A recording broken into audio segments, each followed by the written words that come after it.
हमने किसी बात की कोई आपत्ति नहीं जताई कि उन्होंने क्यों पकड़ा है। हम ये कह रहे थे पहले दिन से कि आप जब आपको जरूरत है किसी व्यक्ति की, आप उनको बुलाएं, और जब आप बुलाएंगे हमारे व्यक्ति आपके पास खुद ब खुद चल के आएंगे, और अगर आपको जरूरत है उनकी तो आप पकड़ सकते हैं। ये बात हम कहने के लिए विजिलेंस के दफ्तर पे, कार्यालय पे गए थे। हमारी कोई लड़ाई नहीं है इस प्रकार की भी क्यों पकड़ा, हमने कब कहा है क्यों पकड़ा है। आपने देखा होगा रात को लोगों ने धरना दिया था, हमने कहा कि भाई धरना उठाइए, हम सामने बैठेंगे, हम किसी के काम में किसी के काम का कोई विरोध नहीं करेंगे, लेकिन पंजाब की जनता को ये बताने का काम करेंगे कि जिस प्रकार से ये कार्य और काम हो रहा है ये तरीका सही नहीं है।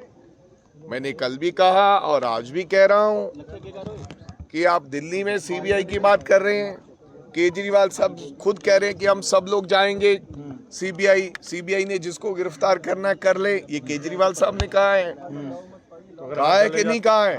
और उनको हम भी ऐसे गए हैं, उनके रेड हुआ है, एफआईआर दर्ज हुई है। यहाँ आशु जी का नाम तो एफआईआर में था ही नहीं, पहले पकड़ते हैं फिर एफआईआर में नामजद करते हैं, पकड़ लिया नहीं पकड़ते हैं फिर नामजद करते हैं।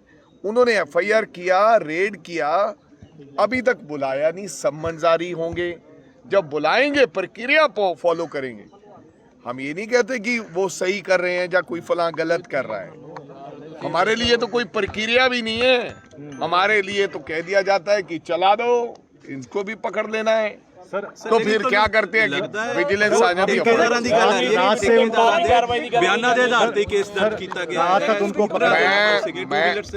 मैं थानू बेनती करनी चाहना है और मैं थानू विस्तार पूर्वक ये दस दिया।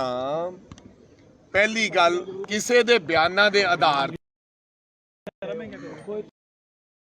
अगर कोई होके ये नया रीति रिवाज ना पाइए कि फलां बंदे ने बयान दिता है, फलां बंदे ने बयान दिता है कि फलां बंदे नूं मैं पैसे दिते, तुसी पर्चा दर्ज करता कोई भी व्यक्ति, फिर मैं कह देना कि फलां व्यक्ति नूं अज मैं जी न्यूज़ वाला मेरे तो पैसे ले गया।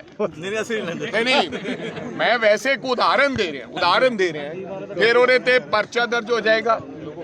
इस तरह का तौर तरीका जिहड़ा है ठीक नहीं है। जिहड़ी तुसी बिट्टू जी दे भाई सुन लो, स्कूटर दे नंबर की गल कीती है, ये कोई फॉर्डर स्कैम नहीं है।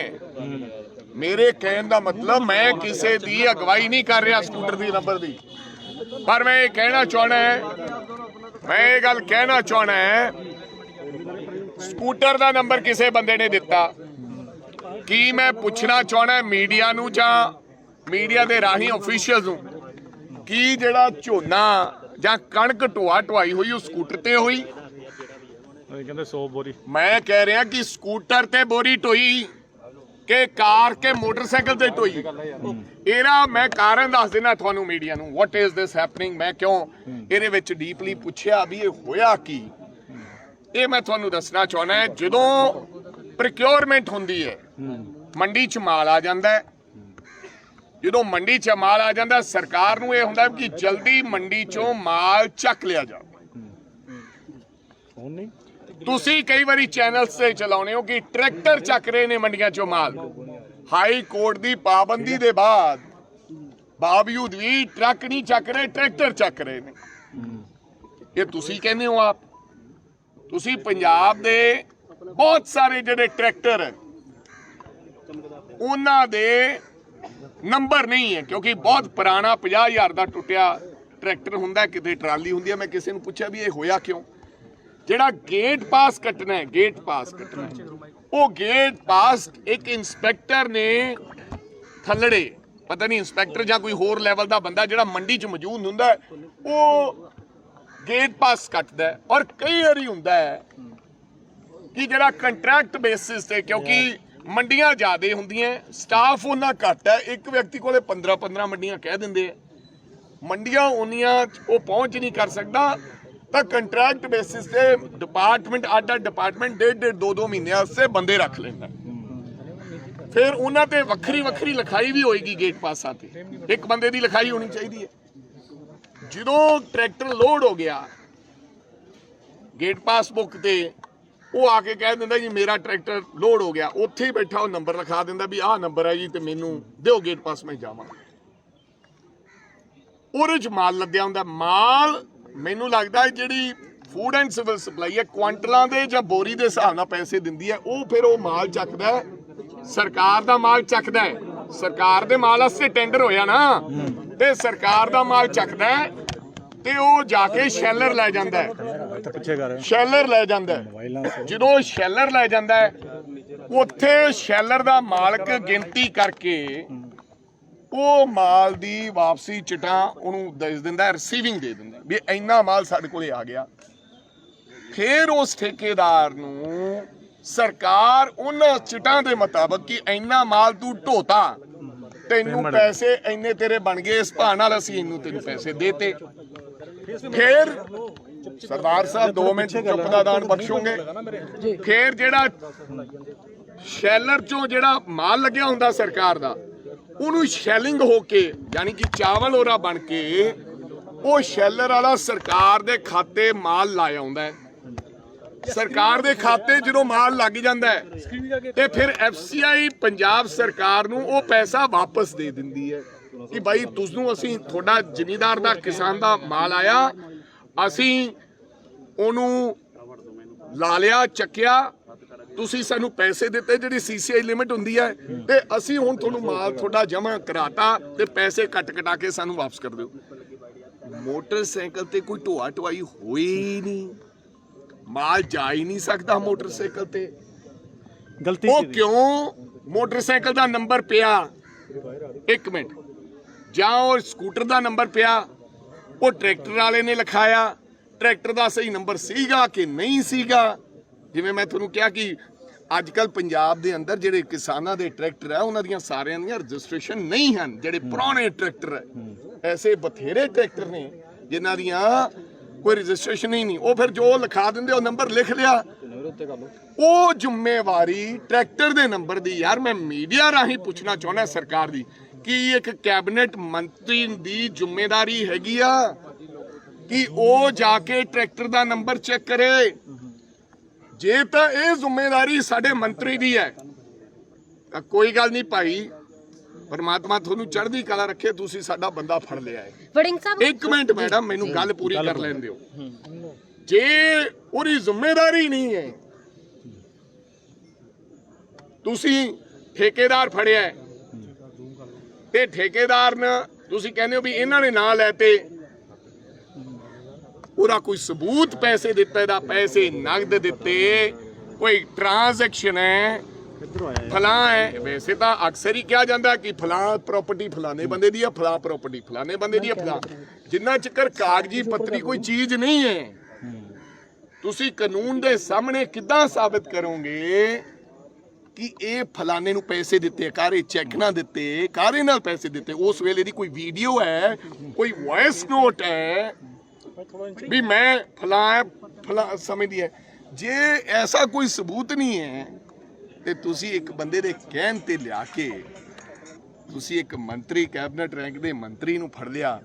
ਇਸੇ ਕਰਕੇ ਮੈਂ ਕਹਿੰਦਾ ਪ੍ਰਕਿਰਿਆ ਚੰਗੀ ਨਹੀਂ ਹੈ। ਤਾਂ ਕੱਲ ਨੂੰ ਕੋਈ ਵੀ ਵਿਅਕਤੀ ਖੜਾ ਹੋ ਕੇ ਕਿਸੇ ਦੇ ਖਿਲਾਫ ਵੀ ਕੋਈ ਵੜਿੰਗ ਸਾਹਿਬ उस तो बाद जब बिट्टू जी को भी वड़िंग साहब बिट्टू जी के ऊपर भी FIR करने जा रही है सरकार। मैं आपको ये कहना चाहता हूँ, दिल्ली की बात भी, मैं किसी एजेंसी को ये नहीं कहना चाहता कि वो जायज काम कर रहे हैं। एजेंसीज का दिल्ली स्तर पर भी, दिल्ली के लेवल पर भी सरकारें, ये नई रवायत पड़ गई। आप मैंने कल देखा था वो इमरान खान के ऊपर टेररिस्ट एक्ट लगा दिया गया है पाकिस्तान में। अब इमरान खान कोई आतंकवादी तो नहीं हो सकता जो देश का प्रधानमंत्री रहा है, और पहले भी ये फितरत रही है जो देश का प्रधानमंत्री होता है उसको पकड़ के सलाखों के पीछे।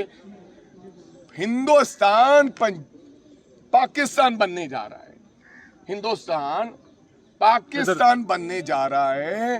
एजेंसीज को ऐसा काम नहीं करना चाहिए, गलत एजेंसीज का इस्तेमाल नहीं होना चाहिए, चाहे वो दिल्ली में हो रहा है, चाहे में पंजाब में हो रहा है। लेकिन आम आदमी पार्टी की सरकार अब अपने आदमी के साथ खड़ी होती है तो कह रहे हैं हमारे वाले कट्टर ईमानदार है। आप बिल्कुल हम नहीं आएंगे, हम यहाँ पर उनके साथ देने के लिए नहीं आएंगे। हम प्रदर्शन नहीं कर रहे, हम विरोध नहीं कर रहे, हम विजिलेंस के काम में किसी प्रकार का विघन नहीं डाल रहे, वो नहीं कर रहे। उत्थे तो वो कहते भी साडे वाले कट्टर ईमानदार है, असी सारे नाल जावांगे। अगर असी कहने भी साडे वाले दे कोई सबूत ही नहीं है, वो ਜਿਹੜੀ ਪਾਲਿਸੀ ਹੈ ਤੁਸੀਂ ਉਹਨਾਂ ਨੂੰ ਪਾਲਿਸੀ ਦੇ ਹਿਸਾਬ ਤੇ ਮਨੀਸ਼ ਸੋਡੀਆ ਜੀ ਨੂੰ ਘੇਰ ਰਹੇ ਆ ਵੀ ਪਾਲਿਸੀ ਦੇ ਵਿੱਚ ਦਿੱਕਤ ਹੈ। ਸਾਡੀ ਪਾਲਿਸੀ ਤਾਂ ਕੈਬਨਿਟ 'ਚੋਂ ਅਪਰੂਵ ਹੁੰਦੀ ਹੈ, ਫਿਰ ਉਸ ਪਾਲਿਸੀ ਨੂੰ ਹਾਈ ਕੋਰਟ ਦੇ ਵਿੱਚ ਚੈਲੰਜ ਕੀਤਾ ਜਾਂਦਾ ਹੈ तमाम ਲੋਕਾਂ ਦੇ ਦੁਆਰਾ, ਫਿਰ ਹਾਈ ਕੋਰਟ ਫਿਰ ਅਪਰੂਵਲ ਦਿੰਦਾ ਕਿ ਜਿਹੜੀ ਪਾਲਿਸੀ ਹੈ ਉਹ ਸਹੀ ਬਣੀ ਹੈ। FIR 'ਚ ਵੀ ਲਿਖਿਆ ਪਾਲਿਸੀ ਸਹੀ ਬਣੀ ਹੈ।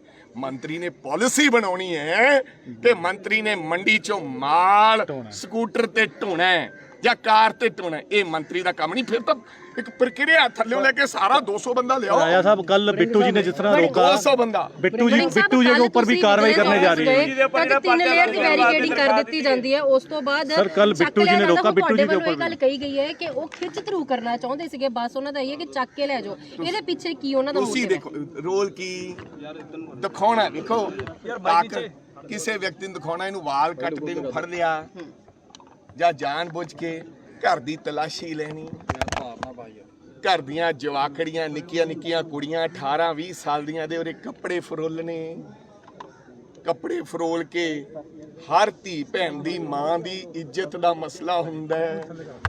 ਜਦੋਂ ਤੁਹਾਡੀ ਕਬੜ ਕੋਈ ਫਰੋਲ ਲੇ ਤੇ ਤੁਹਾਡੇ ਬੱਚੀਆਂ ਦੇ ਕੱਪੜੇ ਕੱਢ ਕੇ ਬਾਹਰ ਸੁੱਟੇ ਜਾਣ, ਇਹ ਚਾਹੇ ਕੋਈ ਵਿਅਕਤੀ ਹੈ, ਚਾਹੇ ਕਿਸੇ ਪਾਰਟੀ ਦਾ, ਚਾਹੇ ਗਰੀਬ ਹੈ, ਚਾਹੇ ਅਮੀਰ ਹੈ, ਇਹ ਕਿਸੇ ਨੂੰ ਅਧਿਕਾਰ ਨਹੀਂ ਹੈ। ਤੇ ਫਿਰ ਉਹਨਾਂ ਨਿੱਕੀਆਂ ਬੱਚੀਆਂ ਦੇ ਕੱਪੜੇ ਫਰੋਲਣ ਦੇ ਬਾਅਦ ਧੀਆਂ ਧਿਆਣੀਆਂ ਸਭ ਦੀਆਂ ਇੱਕ ਹੈ, ਮਾਵਾਂ ਭੈਣਾਂ ਸਭ ਦੀਆਂ ਇੱਕ ਹੈ। ਘਰ ਵਾਲੀਆਂ ਭਾਵੇਂ ਦੁਸ਼ਮਣ ਦੀ ਵੀ ਭੈਣ ਘਰ ਵਾਲੀ ਹੋਵੇ, ਉਹ ਸਾਡੀ ਭੈਣ ਲੱਗਦੀ ਹੈ। ਵਿਜੀਲੈਂਸ ਦੇ ਕਰਮਚਾਰੀ 15 ਬੰਦੇ ਅੰਦਰ ਵੜ ਕੇ ਕੱਪੜੇ, ਸਾੜੀਆਂ, ਹੋਰ ਐਸੀਆਂ ਚੀਜ਼ਾਂ ਜਿਹੜੀਆਂ ਸ਼ਰਮਸਾਰ ਹੁੰਦੀਆਂ, ਸਾਡੀਆਂ ਇੱਜ਼ਤ ਦੀਆਂ ਹੁੰਦੀਆਂ, ਉਹ ਫਰੋਲ ਕੇ ਸਿੱਟੇ ਜਾਣੇ ਕੋਈ ਚੰਗੀ ਗੱਲ ਨਹੀਂ ਹੈ।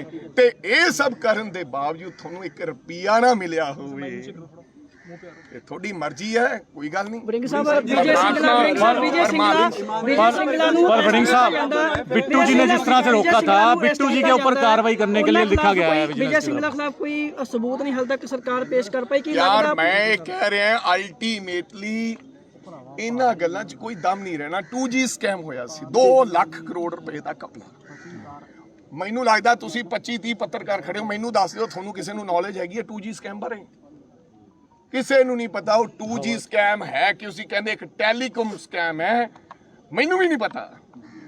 ਪਰ ਉਹ ਚੱਲਿਆ ਕਿ 2 ਲੱਖ ਕਰੋੜ ਰੁਪਏ ਦਾ ਘਪਲਾ ਚਲਾਤਾ CBI।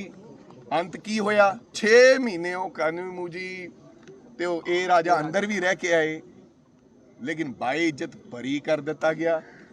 ਅੱਜ ਫੇਰ ਉਸੇ DMK ਦੀ ਸਰਕਾਰ ਤਮਿਲਨਾਡੂ 'ਚ ਬਣੀ।